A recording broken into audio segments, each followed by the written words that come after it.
Radiology के बारे में सबको यही लगता है कि बहुत चिल ब्रांच है। चिल तो बिल्कुल भी नहीं है, बिकॉज हर एक ब्रांच का इमरजेंसी एक्चुअली हमारा इमरजेंसी होता है। अगर कोई ट्रॉमा का केस आता है तो ठीक है, सबसे पहले पेशेंट का रोड ट्रैफिक एक्सीडेंट हुआ है तो सबसे पहले उसको जहाँ जहाँ पे ब्लड है आप वो पूरा वाइप करके थोड़ा पट्टी वट्टी करके फिर सबसे पहले आप हमारे पास ही भेजते हो सीटी स्कैन के लिए। तो हम सीटी स्कैन में देखते हैं उसको कहाँ कहाँ पे फ्रैक्चर है, कहीं पे ब्लीड है कि नहीं, कहीं पे अभी भी कुछ मेजर ऑर्गन इंजरी है कि नहीं। सो जब तक वो हम आपको नहीं बताएंगे तब तक आगे काम नहीं बढ़ता है। तो एक्चुअली रेडियोलॉजी की ब्रांच बहुत इंपॉर्टेंट ब्रांच है, चिल तो बिल्कुल भी नहीं है। रेडियोलॉजी के बारे में सबसे अच्छी बात फॉर रेडियोलॉजिस्ट और सबसे इरिटेटिंग बात फॉर नॉन रेडियोलॉजिस्ट ये है कि उनको लगता है कि हमें इमरजेंसीज नहीं होती हैं, हमें नाइट ड्यूटीज़ नहीं होती हैं। तो I agree to some extent, because अब जैसे अगर मैं अपना एग्जाम्पल लूँ तो मुझे अब, क्योंकि मैं सीनियर कंसल्टेंट हो गई हूँ, मुझे अब नाइट ड्यूटीज़ पे बहुत कम जाना पड़ता है। बट कंपेयर टू जो सर्जन है उसको तो रात को आना ही पड़ेगा चाहे वो कितना भी सीनियर हो जाए। तो to some extent I agree, but on the other hand कि हमें इमरजेंसीज बिल्कुल भी नहीं है, that is not true at all. अगर रात को हॉस्पिटल में अगर आप काम करते हो तो रात को एक स्ट्रोक का पेशेंट आया, उसका एमआरआई हुआ, वो आपने देखा। फिर एक पेट दर्द का पेशेंट आया, उसको अपेंडिक्स है, वो सोनोग्राफी करके आपने देखी। फिर एक प्रेग्नेंट लेडी आई पेट दर्द के साथ, उसका स्कैन आपने करके देखा।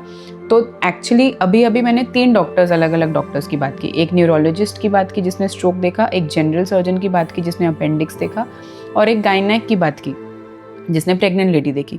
तो वो 3 अलग अलग डॉक्टर थे, बट सोनोग्राफी वाला या रेडियोलॉजिस्ट एक ही था जिसने तीनों स्कैन देखे। तो हर एक इमरजेंसी ब्रांच के लिए रेडियोलॉजी पे ही लोड आता है। तो ऐसा नहीं है कि रेडियोलॉजिस्ट की लाइफ में इमरजेंसीज नहीं होती हैं, एक्चुअली हमारी लाइफ में ज़्यादा इमरजेंसीज होती हैं, बिकॉज तुम सबकी इमरजेंसीज हमारी इमरजेंसीज होती हैं। सो बट या I agree to some extent कि शायद हमारा उतना हैवी, फिजिकली उतना हैवी नहीं है, हमारा मेंटली ज़्यादा हैवी वर्क है।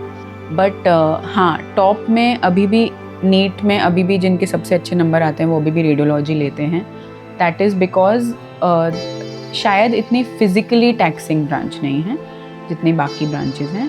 और शायद एक पॉइंट पे जब थोड़ी ज़्यादा सीनियर हो जाते हैं तब आपको थोड़ा कम आना पड़ता है, बिकॉज आपके जूनियर्स मैनेज कर लेते हैं मोस्ट ऑफ द टाइम। सिर्फ अगर डाउट्स होते हैं तो आपको जाना पड़ता है। But at the same time जो लोगों को लगता है कि रेडियोलॉजी में पैसे बहुत हैं, वो एक्चुअली बिल्कुल भी नहीं है। सर्जन हम लोग से बहुत ज़्यादा कमाते हैं, बिकॉज आप एक सर्जरी में जितने पैसे पेशेंट से मांग सकते हो उतने हम 10 प्रोसीजर करके भी नहीं मांग सकते, और उतना स्कैन करके तो बिल्कुल नहीं मांग सकते। सो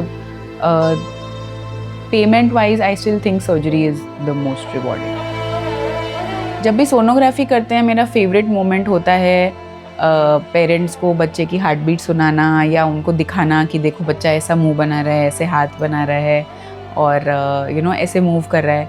और बहुत बार ऐसे होता है कि जब मैं बच्चे को माँ को दिखाती हूँ तो माँ खुश होती है, और उससे उसकी बॉडी में हार्मोन रिलीज होते हैं, और उससे बच्चा और खुश होता है।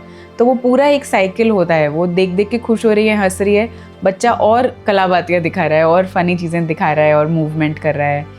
तो वो मुझे उसमें मुझे बहुत मज़ा आता है करने में। और सबसे सैड मोमेंट तो यही होता है जब उनको ये बोलना पड़े कि बच्चे में प्रॉब्लम है या बच्चा नहीं बचा, वो सबसे सैड मोमेंट होता है। या इनफर्टिलिटी केसेस में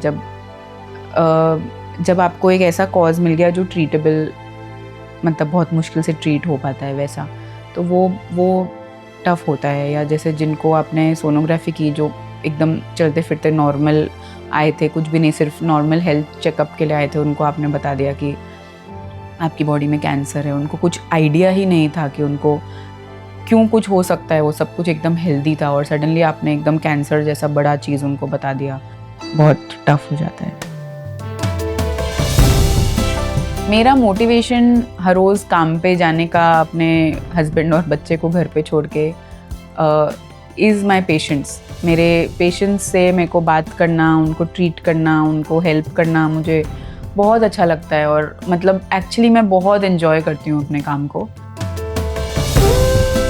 रेडियोलॉजी भी एक काफ़ी थैंकलेस जॉब है सो टू से, बिकॉज आपने इतना टाइम तक पेशेंट का स्कैन किया, उसको वो बेटर है कि नहीं, वर्स है कि नहीं, डायग्नोसिस क्या है, 9 महीने तक आपने सोनोग्राफी की बच्चे की, या अगर किसी को आपने बहुत मुश्किल से दिख रहा था बट आपने पकड़ा कि हाँ ये प्रॉब्लम है, इसको इस वजह से पेन हो रहा है, और फिर वो सर्जन के पास गए बच्चे की डिलीवरी करवाने, या वो जो गांठ जो आपने छोटी सी पकड़ी थी जो अदरवाइज़ किसी को नहीं दिख रही थी उसका ऑपरेशन करवाने, तो वो ऑब्वियसली सिर्फ वो सर्जन को ही थैंक यू बोलते हैं या सिर्फ वो सर्जन से ही टच में रहते हैं। तो हाँ, काफ़ी करके थैंकलेस जॉब है, बट आई थिंक अगर आप सिर्फ ये सोचते रहोगे कि मतलब मुझे उन्होंने आके थैंक यू नहीं बोला या मेरे को कोई अप्रिशिएट नहीं करता, तो आप ऐसे काम ही नहीं कर सकते। आई थिंक पेरेंटहुड भी तो ऐसी ही जॉब है। तो आई थिंक अगर आपको अपनी जॉब में मज़ा आ रहा है तो ये सब बहुत सेकेंडरी हो जाती हैं चीज़ें। रेडियोलॉजी सिर्फ उन लोग को करना चाहिए जिनको एक्चुअली पेशेंट इंटरेक्शन कम पसंद है, डेस्क जॉब ज़्यादा पसंद है। अगर आपको जैसे हम मेडिसिन में बोलते हैं कि हाथ चलाने की खुजली है, तो डू अ प्रोसीजर वाला फील्ड, या तो अगर आप श्योर हो कि आपको एमडी रेडियोलॉजी के बाद इंटरवेंशन रेडियोलॉजी में और साल देने हैं तो अलग बात है, but otherwise then you should do a surgical branch.